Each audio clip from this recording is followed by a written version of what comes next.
Os loucos anos 20. Depois de sair de um clima sombrio causado pela tragédia da Primeira Guerra Mundial e a gripe espanhola, a sociedade ocidental mergulhou numa época de transformações, rompendo com aquela austeridade de antes desses fatos. Muito disso pela prosperidade econômica dos Estados Unidos, que saíram da guerra como potência emergente economicamente. O chamado Loucos Anos 1920 se notabilizou especialmente na América, mas também em outros grandes centros mundiais como Paris, Berlim e Londres.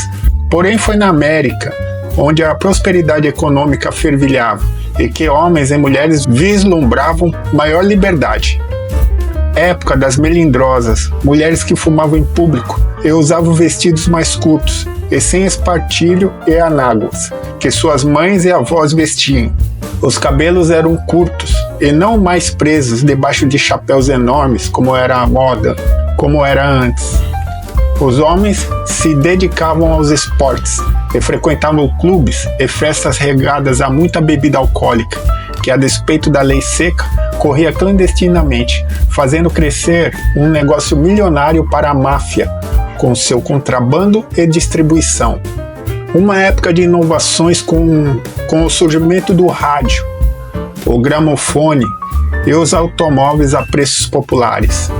Na época, nascia a fábrica de sonhos de Hollywood, com seus filmes. A música era dançante e embalava as festas, com o foxtrot, o charleston e o jazz. Mas aquela sensação de eterna festa iria ter fim por seus próprios excessos e corrupção. Convido vocês a mergulhar nessa época de tantas novidades e tão diferente do período anterior à guerra. Bom entretenimento!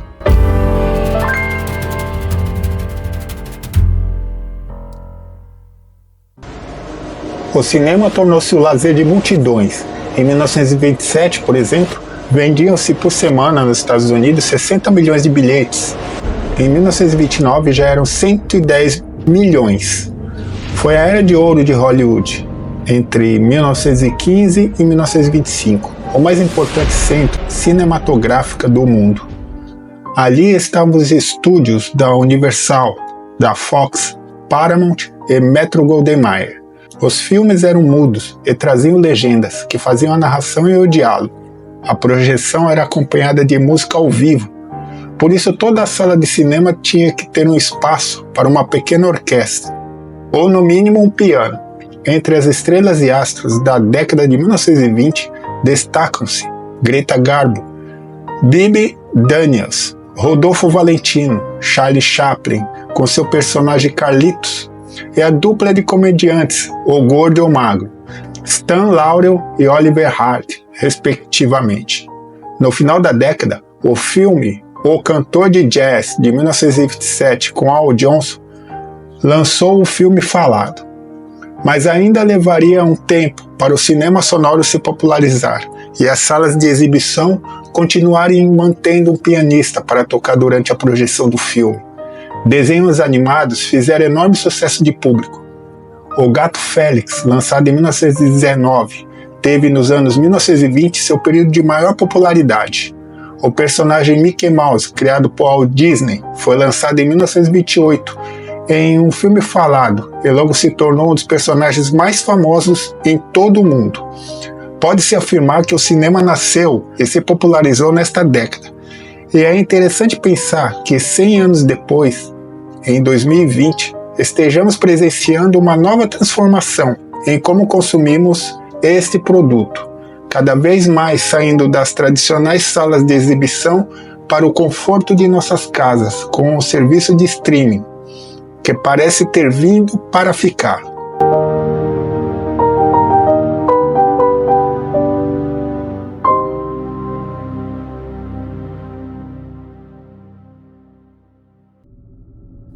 Década dos contrastes. A década de 1920 foram de expansão da liberdade, mas também de intolerância, preconceito e xenofobia. O Ato de Imigração de 1924, que vigorou até 1965, restringiu o número de imigrantes admitidos nos Estados Unidos, o que afetou europeus do Sul, ou seja, italianos e espanhóis pobres, e impediu a entrada de asiáticos e indianos. Os Estados Unidos fechavam as portas aos que sonhavam fazer a América. Os estrangeiros que residiam no país também não tinham segurança, pois podiam ser expulsos sob suspeita de subversão. A hostilidade norte-americana aos estrangeiros com ideias socialistas e anarquistas radicalizou-se. Na década de 1920, os italianos anarquistas Nicola Sacco e Bartolomeu Vanzetti foram acusados de roubo e assassinato. O caso teve projeção internacional, com manifestações em defesa dos acusados.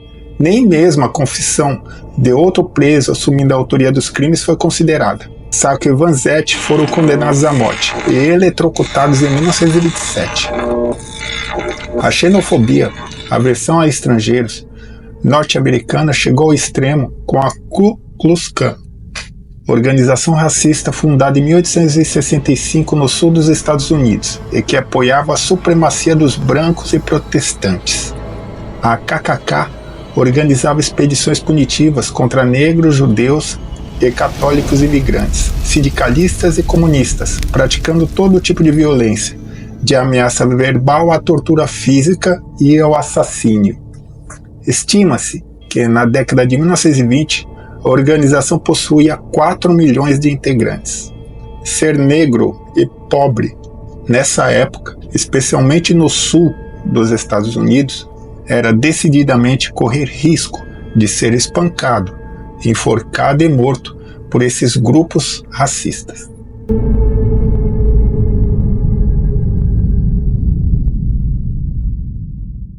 A sociedade norte-americana passou por uma onda conservadora e moralista, que aprovou a Lei Seca em janeiro de 1921, proibindo a fabricação, a venda e o transporte de bebidas alcoólicas em todo o país. A lei, contudo, estimulou o contrabando e a máfia, organização criminosa que se infiltrou de forma oculta em muitos setores econômicos. Os gangsters controlavam os locais onde se vendiam bebidas alcoólicas. A cidade de Chicago, no estado de Illinois, ficou célebre pela atuação do grupo criminoso comandado pelo gangster Al Capone. A Lei Seca foi extinta em dezembro de 1933, mas alguns estados continuaram a proibição. Mississippi foi o último estado a revogar a lei, em 1966. O crime organizado se estruturou e ganhou poder nos anos 1920. Tiroteios e mortes entre bandos e mafiosos eram comuns em grandes cidades como Nova York e Chicago. Grandes líderes mafiosos surgiram nessa época, como o já citado Al Capone e Lucky Luciano.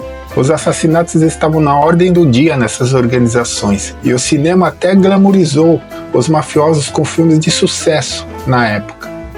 E como esses grupos faturavam alto com a extorsão, a jogatina, prostituição e contrabando de bebidas, podiam comprar policiais, políticos e até juízes corruptos para facilitar suas ações.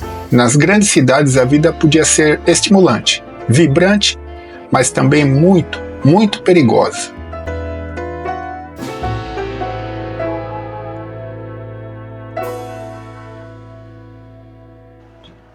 As mulheres de boa parte do mundo ocidental já haviam adquirido o direito de votar, uma conquista do movimento sufragista do século XIX.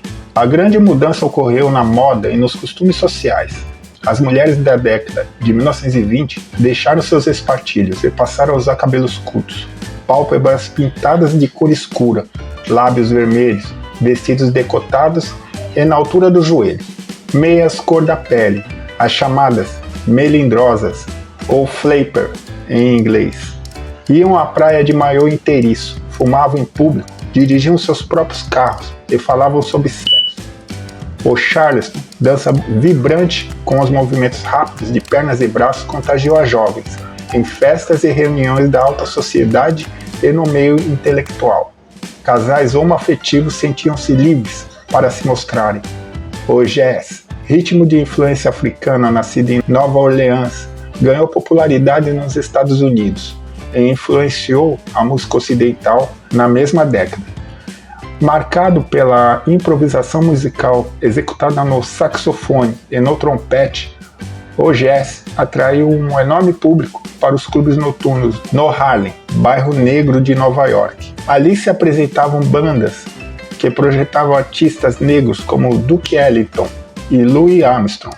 Lançaram-se dançarinos negros talentosos e abriram caminho para cantoras negras célebres como Billie Holiday, Ella Fitzgerald e Sarah Vaughan. Na Europa, com milhões de homens mortos na guerra, as mulheres puderam ascender a trabalhos onde nunca antes poderiam assumir. E queriam, aspiravam e mereciam uma liberdade que lhes era negada desde sempre. A melindrosa dos anos 20 se tornou o primeiro símbolo de emancipação feminina na história. Os conservadores chamavam de geração perdida, mas elas seriam absorvidas pela época de crise que se seguiria àqueles loucos anos 20.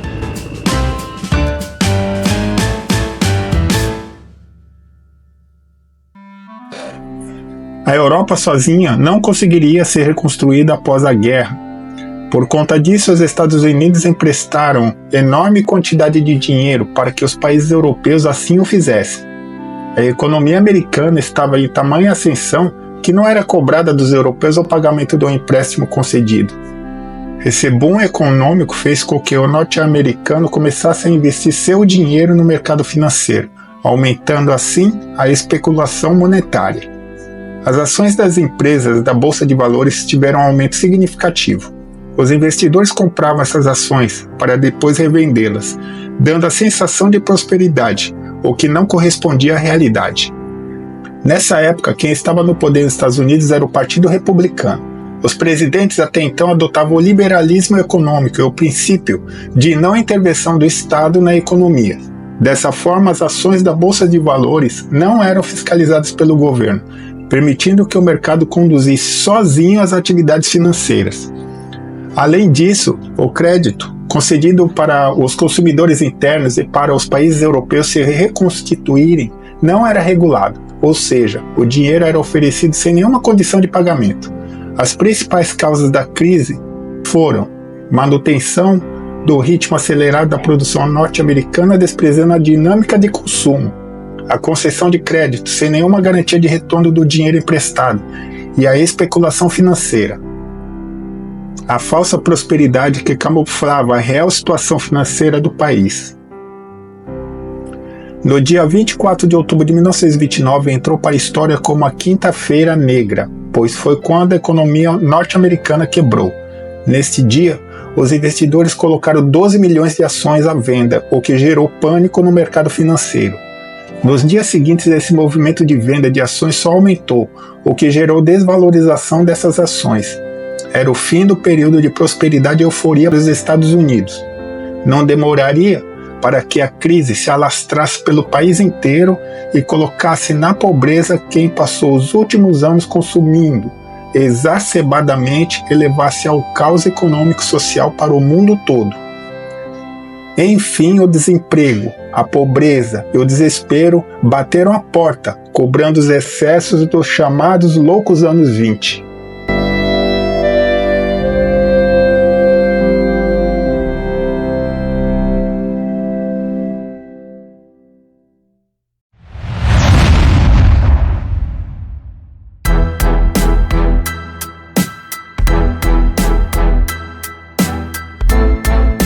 Então, gente, os anos 1920 foi a primeira época que as mulheres realmente